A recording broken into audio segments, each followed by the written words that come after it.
అందరికీ నమస్తే మాస్టర్స్. మనందరి గురువు గారైన బ్రహ్మర్షి పితామహ పత్రిజీ గారికి, వంశీకిరణ్ మాస్టర్ గారికి, ప్రవీణ మేడం గారికి ఆత్మ ప్రణామాల్ని, కృతజ్ఞతల్ని తెలియజేసుకుందాం. దివ్య మనోప్రకాశం బుక్ రచయిత అయిన టార్కం గురువు గారికి కూడా ఆత్మ ప్రణామాల్ని తెలియజేస్తున్నాను మాస్టర్స్. దివ్య మనోప్రకాశం నుండి అధ్యాయం 10లో ఉన్నాం మాస్టర్స్. వాస్తవపు పుర కంటిన్యూ చేస్తున్నానండి. సరిచేయబడని ఆలోచన రూపాలు, అసత్యాలు, కల్పనలు అనేక జన్మల పాటు ఆ న్యాయవాదుల అడుగుజాడలలో నడిచేటట్లు చేసి అనేక రకాలుగా భిన్న కాలాలలో అంతులేని మానసిక సమస్యకు దారితీస్తాయి. మళ్ళీ చదవమలను. మేడం. సరిచేయబడని ఆలోచన రూపాలు, అసత్యాలు, కల్పనలు అనేక జన్మల పాటు ఆ న్యాయవాదుల అడుగుజాడలలో నడిచేటట్లు చేసి అనేక రకాలుగా భిన్న కాలాలలో అంతులేని మానసిక సమస్యలకు దారితీస్తాయి. అంటే కొన్ని సరిచేయలేనివి ఆలోచనలలో సరికాని ఉన్నాయి. ఆ సరికాని ఉన్నప్పుడు సత్యం తెలుసుకోలేదు. అప్పుడు ఆటోమేటిక్గా మళ్ళీ అలజడి ఉంటుందా ఉండదా? ఆ అలజడి అనేది ఉంటుంది అని చెప్తున్నారు. మళ్ళీ చదివి నెక్స్ట్ లైన్ చదువు. Okay madam. సరిచేయబడని ఆలోచన రూపాలు, అసత్యాలు, కల్పనలు అనేక జన్మల పాటు ఆ న్యాయవాదుల అడుగుజాడలలో నడిచేటట్లు చేసి అనేక రకాలుగా భిన్న కాలాలలో అంతులేని మానసిక సమస్యలకు దారితీస్తాయి. సరి చెయ్యబడని ఆలోచన రూపాలు, మన లోపల ఉన్న ఆలోచనలు కొన్ని సరి చెయ్యం, అలాగే ఉండిపోయి ఉంటాయి. అలాగే ఉండిపోయి జన్మలుగా గడుస్తూనే ఉంటాయి. ఆ అసత్యము అలాగే పెరిగిపోతూ ఉంది. ఆటోమేటిక్గా మన మనస్సులో ఏంటి, ఒక అలజడి అనేది తప్పకుండా వచ్చి తీరుతుంది. అది మార్చినప్పుడే కదా, అది మార్చి సత్యంలోకి వచ్చినప్పుడే కదా మనసు ప్రశాంతంగా ఉంటుంది. మనము ఒక మాట చెప్పుకుంటాం, మన అంతరంగంలో ఒక విషయం పట్ల ఒక ఒక దుర్గుణం ఉంది. ఆ దుర్గుణాన్ని మార్చకుండా అలాగే పెంచి పోషిస్తూ ఉన్నాం. పెంచి పోషిస్తూ ఉన్నప్పుడు ఎలా ఉంటుంది, ఆ దుర్గుణమే పెరుగుతూ ఉంది. పెరుగుతూ ఉండటం వల్ల మన లోపల, మన మనస్సు లోపల ఆ అలజడి అలాగే ఉండిపోతుంది. ఎందుకని దాన్ని సరిచేయలేదు, అసత్యంలో నుంచి సత్యంలోకి తీసుకురాలేదు.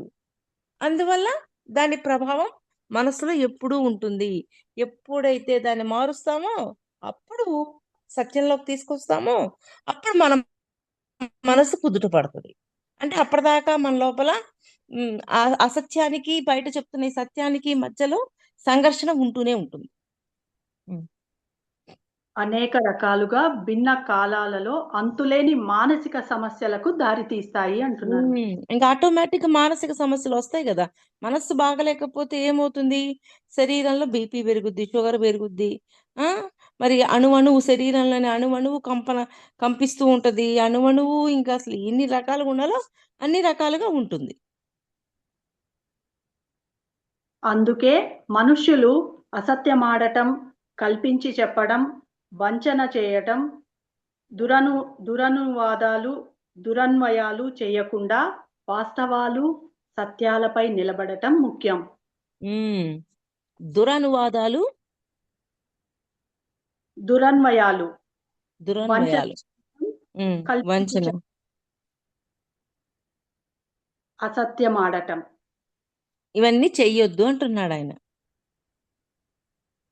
ఇవన్నీ చేయటం వల్ల ఏమవుతుందని చెప్పారు ఆయన? నిలబడటం ముఖ్యం అని చెప్తున్నారు మేడం. అంటే మేడం, అందుకే మనుష్యులు అసత్యమాడటం, కల్పించి చెప్పటం, వంచన చేయటం, దురనువాదాలు, దురన్వయాలు చేయకుండా వాస్తవాలు, సత్యాలపై నిలబడటం ముఖ్యం.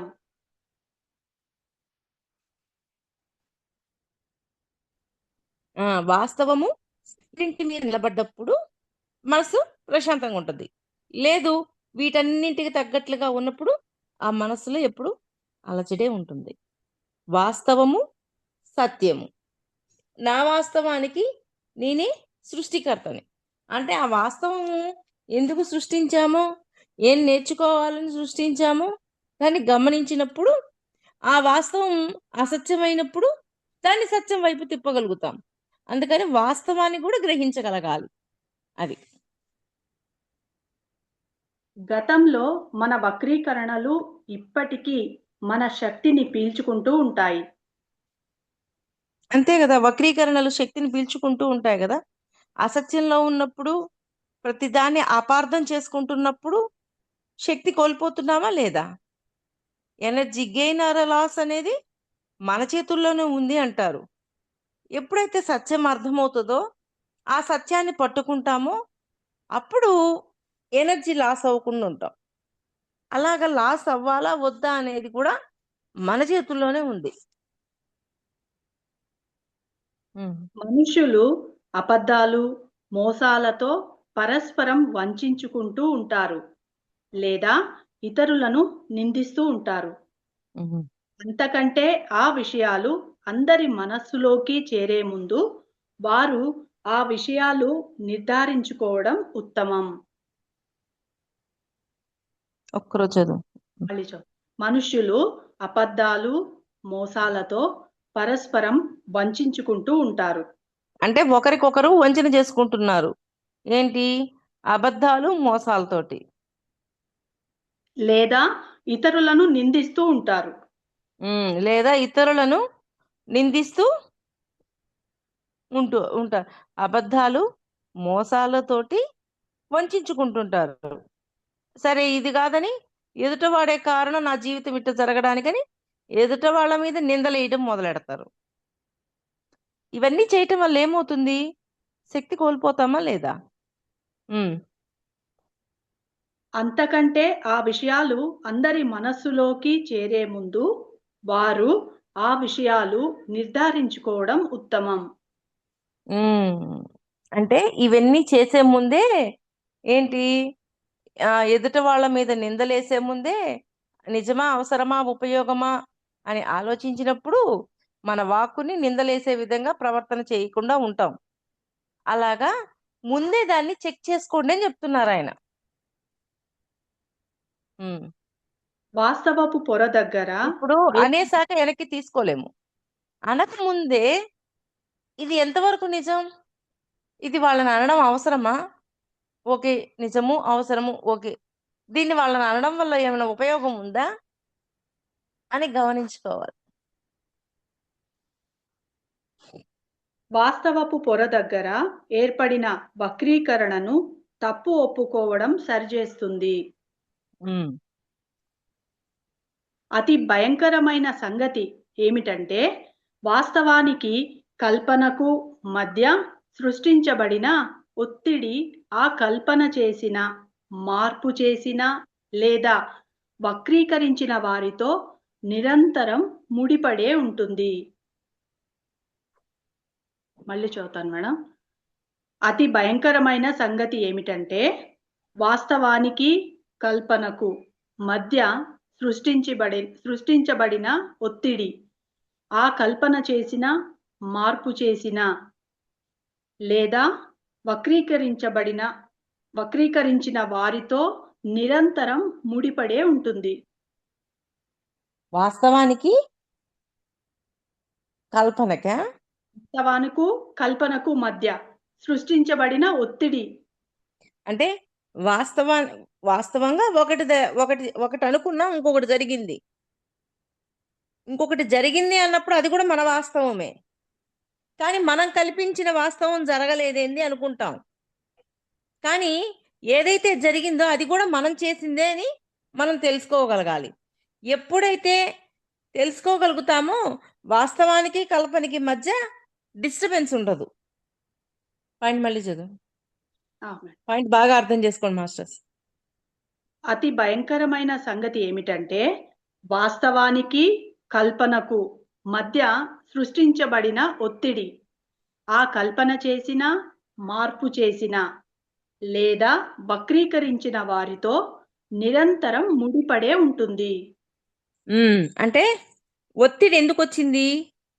ఒక వాస్తవాన్ని సృష్టించాం. సృష్టించినప్పుడు అది కాదని ఇంకొకటి జరిగింది. ఇంకొకటి జరిగినప్పుడు కూడా అది కూడా మనమే సృష్టించాము అన్న అవగాహన ఉన్నప్పుడు ఒత్తిడి ఉండదు. లేదు ఎదుటివాడు సృష్టించింది ఇక్కడ జరిగింది అని అనుకున్నామే అనుకోండి, అప్పుడు మళ్ళీ ఒత్తిడి ఉంటుంది. ఇక్కడ ఆ కోణం చెప్తున్నారు. ఇప్పుడు విధిలో ఒక పని చెయ్యాలి అని మనం నిర్ణయించుకున్నాం. విధిలో అని కాదు, నేను ఒక స్కూల్ బిల్డింగ్ కట్టాలి అని నేను ఒక ప్రొవిజన్ షాప్ పెట్టాలి అనుకున్నాను. ప్రొవిజన్ షాప్ పెట్టాలి ఏ ప్లాన్లు వేసాను. ఇది కూడా నా వాస్తవమే. ఓకే, కానీ విధిలో దీన్ని దాటి అక్కడ ఒక స్కూల్ రాబడింది, ఒక కాలేజీ రాబడింది. నేను అనుకున్న ఇది తప్పిపోయింది. కాలేజీ అక్కడ కట్టేశాను, ప్రొవిజన్ షాప్ ప్లేస్లో కాలేజీ కట్టాను. ప్రొవిజన్ షాప్ కట్టాలి అనుకున్నది నా వాస్తవమే. కాలేజీ వచ్చింది అన్నప్పుడు ఇది ఎవరి వల్ల వచ్చి ఉంటుంది, లేకపోతే ఎక్కడి నుంచో వచ్చి ఉంటుంది అని అనుకుంటుంటాం. కానీ ఆ కాలేజీ కట్టడానికి వెనుక కూడా నా వాస్తవమే ఉంది అన్నప్పుడు అక్కడ డిస్టర్బెన్స్ ఉండదు. రెండు నా వాస్తవాలే, కానీ ఏం చేస్తున్నాం, విధిలో ఇది వచ్చింది కాలేజీ, విధిలో ఇక్కడ మనకు తెలియకుండా ఇంకొంచెం లోతుల్లోకి పోతే వేరే కోణం వస్తుంది. హాస్టల్గా ఇవి ఓపెన్ చేసాం ఈ లెక్కలు, అందువల్ల ఇది వాస్తవం వచ్చింది కాలేజీ రూపం. కాబట్టి ఇవి రెండు మన వాస్తవాలే అని గ్రహించినప్పుడు అక్కడ డిస్టర్బెన్స్ ఉండదు. పాయింట్ కొంచెం అర్థం చేసుకోండి. మళ్ళీ చదువుమా. Okay madam. అతి భయంకరమైన సంగతి ఏమిటంటే వాస్తవానికి కల్పనకు మధ్య సృష్టించబడిన ఒత్తిడి ఆ కల్పన చేసిన, మార్పు చేసిన లేదా వక్రీకరించిన వారితో నిరంతరం ముడిపడే ఉంటుంది. దాన్ని వక్రీకరించాలి అని అనుకున్నా కానీ దాంతో మనకి ముడిపడే ఉంటుంది, ఎక్కడికి పోదు. పాయింట్ అర్థమైందా మాస్టర్స్?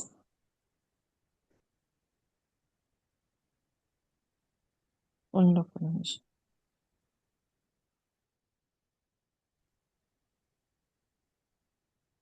Okay madam.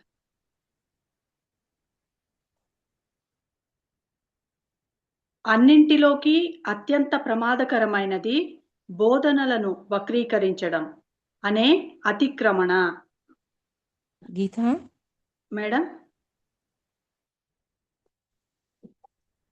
మేడం వినిపిస్తుందా మేడం?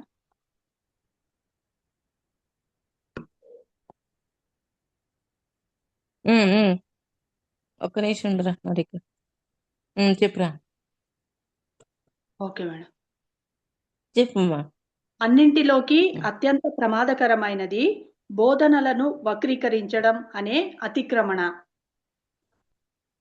కొంతమంది మహాత్ముల రచనలను వక్రీకరిస్తారు. అది వాస్తవపు పొరలోని ఒత్తిడిని సృష్టిస్తుంది. అంటే వక్రీకరించినప్పుడు కొంత ఒత్తిడి అనేది ఇక్కడ సృష్టించబడదు, వాస్తవపు పొరలో ఒత్తిడి సృష్టించబడుతుంది. ఆ వాస్తవం సృష్టించింది కూడా మనమే కదా. అది స్వార్థంతో ఆ విధమైన పనులు చేయడం వలన ఉన్నత స్థాయిలలోని ఆ ఒత్తిడి ప్రజలలో దుఃఖం, ఓటమి, వ్యాధులను కలుగజేసి అనేక జన్మల పాటు అది సరిచేయబడేదాకా వాస్తవపు పొరలో ఉంటాయి.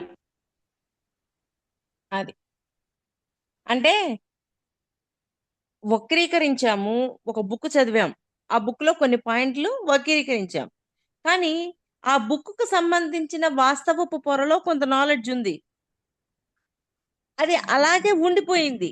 దాన్ని మార్చడానికి ఇంకెవరో రావాలా, ఎవరో వస్తే అప్పుడు మార్చబడుతుంది. వాస్తవపు పొర అంటే రికార్డ్ రూమ్ లో ఇలా ఉంది అని, అంటే ఆ బుక్ గురించి అంతకుముందు చదివిన వాళ్ళందరూ కొంత సృష్టించున్నారు కదా. సృష్టించాక ఇంకా కొత్తగా వచ్చినాడు వక్రీకరించాడు. వక్రీకరించినప్పుడు వీళ్ళు ఏదైతే చెప్పున్నారో గతంలో ఉన్నది వాస్తవ పొరలో ఉంది, ఆ పొరలో ఉన్నదాన్ని మళ్ళీ మార్చడానికి టైం పడుతుంది. ఈ వక్రీకరించాక అసలు వాస్తవం, అసలు దాన్ని రాయడానికి ఇంకొకటి రావాలా. ఎప్పుడైతే వస్తారో అప్పుడు వాస్తవ పొరలో కూడా మారిపోతుంది. ఇప్పుడు మన మన వాస్తవంలో మనము మాంసాహారమే తినాలి అనేది ఉంది. ఎదుటివాడిని చులకన చేయొచ్చు అని ఉంది, అవమానించొచ్చు అనేది ఉంది. ఓకే, ఇలా చెయ్యొద్దు అని వక్రీకరిస్తూ కొంతమంది మాట్లాడతారు. మాట్లాడాక మళ్ళీ ఇంకెవరో వచ్చి ఇలా చెయ్యకూడదు, ఇది చేస్తే ఇటువంటి ఫలితం ఉంటుంది, నువ్వు చులకన చేసి చూసినప్పుడు నీకు చులకన చేయడం అనేది నీకు ఎదురవుతుంది, నువ్వు మాంసాహారం తింటే శాకాహారిగా ఉండకుండా మాంసాహారం తింటే నీకు కర్మలు యాడ్ అవుతాయి. ఇవన్నీ ఎవరో వచ్చి మా వాస్తవాన్ని మార్చి మనకు చెప్పారు.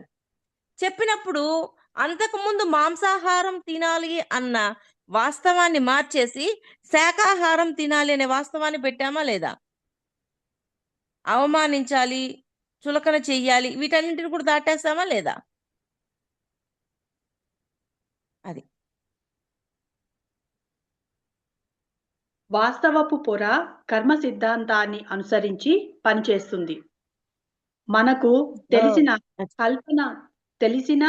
కల్పన చేసిన లేదా సత్యాన్ని వక్రీకరించిన ప్రతిసారి మనం వాస్తవపు పొరలో ఒత్తిడి బీజాలను నాటుతాం. అంటే సత్యాన్ని అంగీకరించలేము. ఇప్పుడు గతంలో మాంసాహారం తినడం వల్ల, ఎదుటవాడిని చులకన చేయటం వల్ల, వీటన్నింటి వల్ల ఆనందం వచ్చింది. ఈ ఆనందము దాటాలి కదా. దాటాలి అన్నప్పుడు, దాన్ని మార్చాలి అన్నప్పుడు ఒక సంఘర్షణ అనేది ఉంటుంది, లోపల ఒత్తిడి అనేది తప్పకుండా ఉండి తీరుతుంది. అది ఒక తప్పు భౌతిక ప్రపంచంలో తప్ప వేరే ఎక్కడా సరిచేయబడదు. మనం మళ్ళీ మళ్ళీ రావడానికి కారణం మన పాత పొరపాట్లను సరిచేసుకోవడంతో పాటు కొత్త పొరపాట్లు, వక్రీకరణలు, వంచనలు చేయకుండా ఉండటం కోసం. అంటే ఎక్కడో సరి చేసుకుందామంటే కుదరదు. భౌతిక ప్రపంచంలోకి వచ్చి టెస్ట్ జరిగి, ఎగ్జామ్ జరిగి, ఎగ్జామ్ లో పాస్ అవ్వాలి అంటే భౌతిక ప్రపంచంలోకి రావాల్సిందే. భౌతిక ప్రపంచంలోకి ఎప్పుడైతే వస్తామో అప్పుడు మన ఎగ్జామ్ మనం పాస్ అయ్యి దాన్ని మార్చగలుగుతాం. ఎక్కడో మార్చాలి అంటే కుదరదు. భౌతిక ప్రపంచంలోకి రావాలని బాగా క్లారిటీ ఇచ్చారు ఆయన. మళ్ళీ చదువురాలేను. Okay madam. ఒక తప్పు భౌతిక ప్రపంచంలో తప్ప వేరే ఎక్కడా సరిచేయబడదు.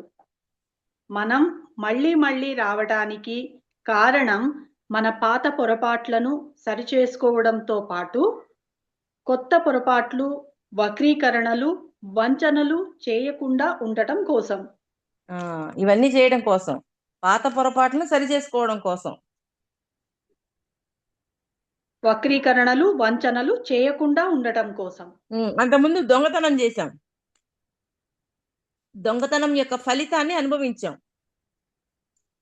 అనుభవించటంతో అమ్మో ఇది దొంగతనం చేయకూడదు అని మళ్ళీ భూమి మీదకి వచ్చి దొంగతనం చెయ్యకుండా ఉంటూ, అది పక్కన వాడికి కూడా బాధనివ్వదు అని తెలుసుకొని ఆ దొంగతనం చేయకూడదు అనే సద్గుణాన్ని నిలుపుకుంటాం.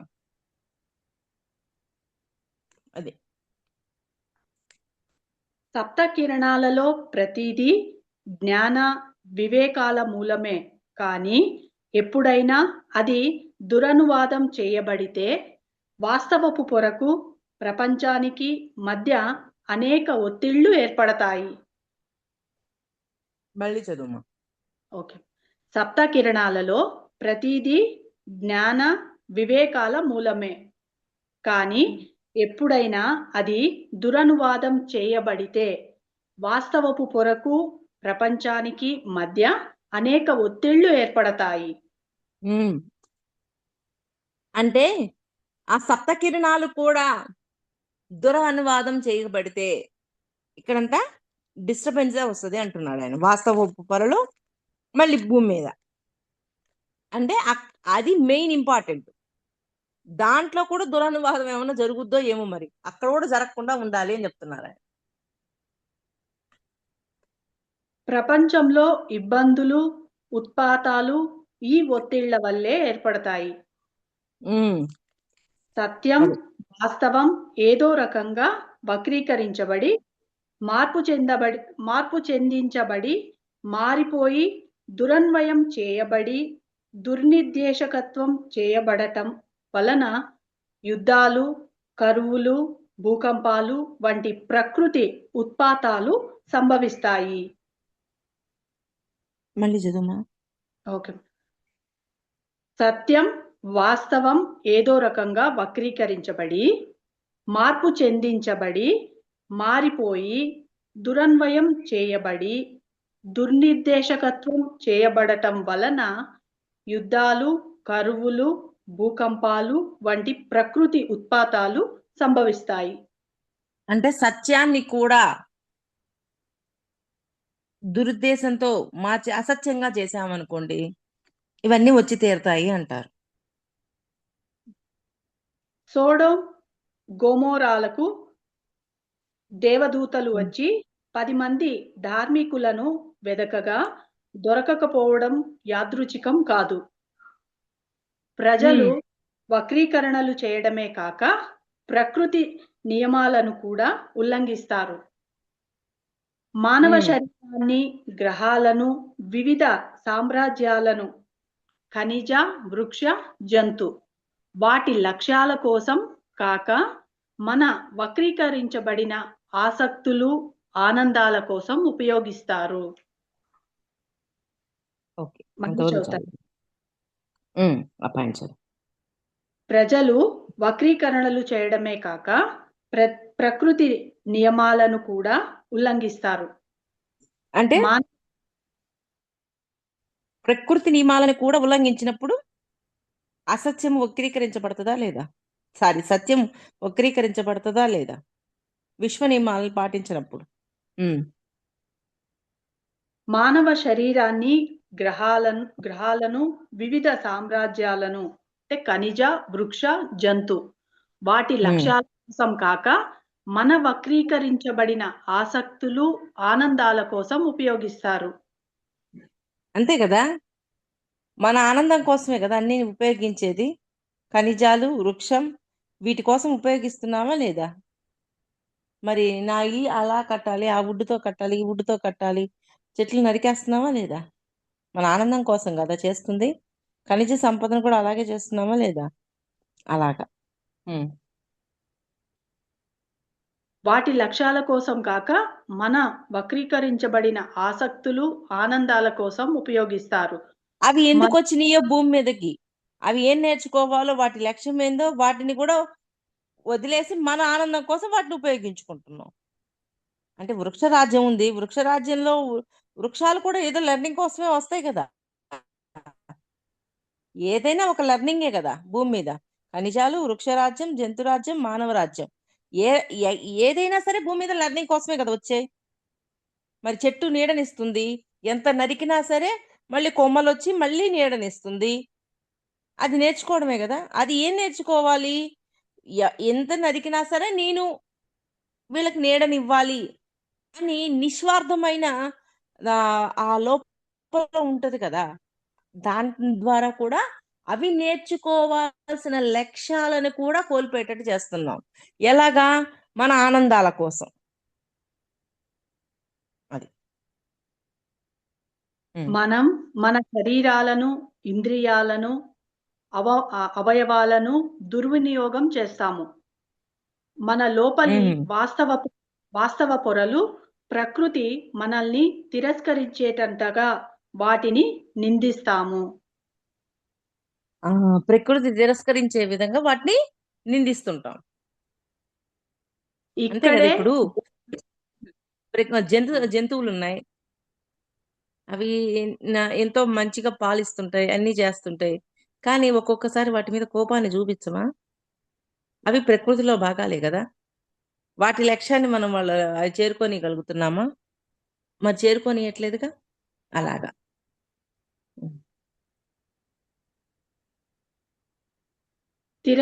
మనల్ని తిరస్కరించేటంతగా వాటిని నిందిస్తాము. ఇక్కడే దేశాల పతనం ప్రారంభమవుతుంది. మొదలైంది పతనం మనకి. అది భూమిపై నుంచి జాతులు, సామ్రాజ్యాలు అంతరించిపోతాయి. అంతే. అయిపోయిందా? ఇంకా ఉందా? ఉంది మేడం, ఇంకా 1.5 పేజ్ ఉంది మేడం. రేపు చదువుతుంది. ఇంత చక్కటి అవకాశం ఇచ్చిన ప్రవీణ మేడం గారికి, టార్కం గురువు గారికి ఆత్మ ప్రణామాల్ని, కృతజ్ఞతల్ని తెలియజేస్తున్నాను. అందరికీ థ్యాంక్ యూ మాస్టర్స్.